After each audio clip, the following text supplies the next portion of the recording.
Hi, this is a clinical trial demo for any drug that needs to be launched in the market. Before that, it needs to go through a clinical trial process and it needs to be approved by concerned authority.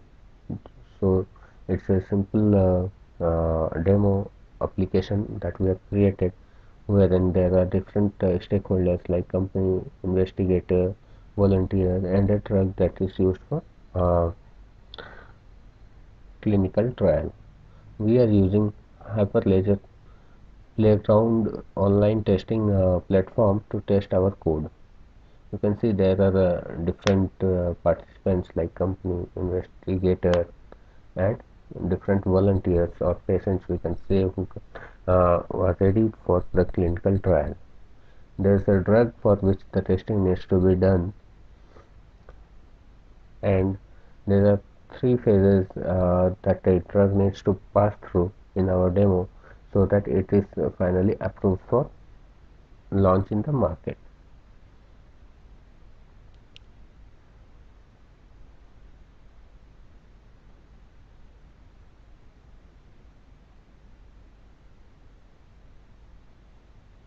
So here we start to submit a transaction. So let's see a demo of submitting a transaction in phase 1 of the trial. There are three phases, as I said, phase 1, phase 2, and phase 3. So let's start with phase 1. Here we have selected a drug that is already created, like drug 1, and a volunteer on which it needs to be tried.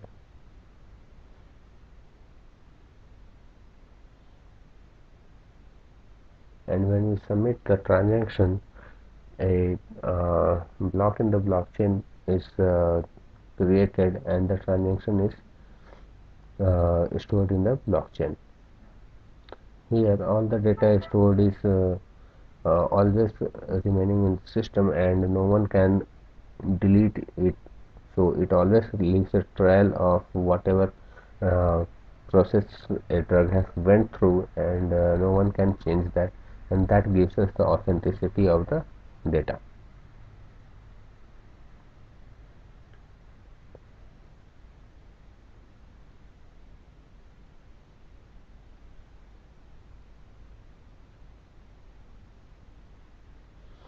Again, if a drug does not pass through phase 1, it cannot be used for the phase 2 trial. So this if a flag is set as false in phase 1 of the trial, it cannot be used for the trial in phase 2. So let's see how our system behaves when we try to submit a transaction in phase 2 of the trial when a drug has not passed through phase 1.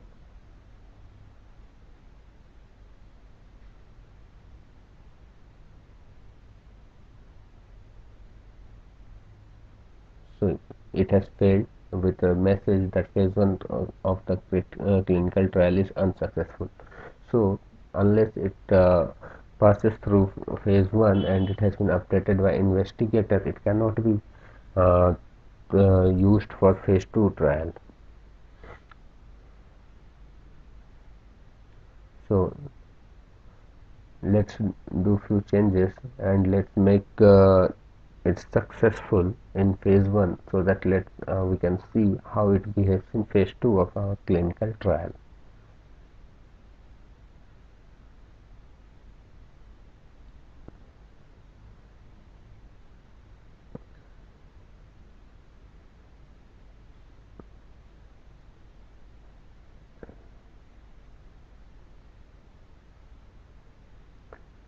So now when the phase 1 has been updated to true, it has also been submitted as a transaction and it can be seen in the transaction history. So let's check what happens now in phase 2 trial.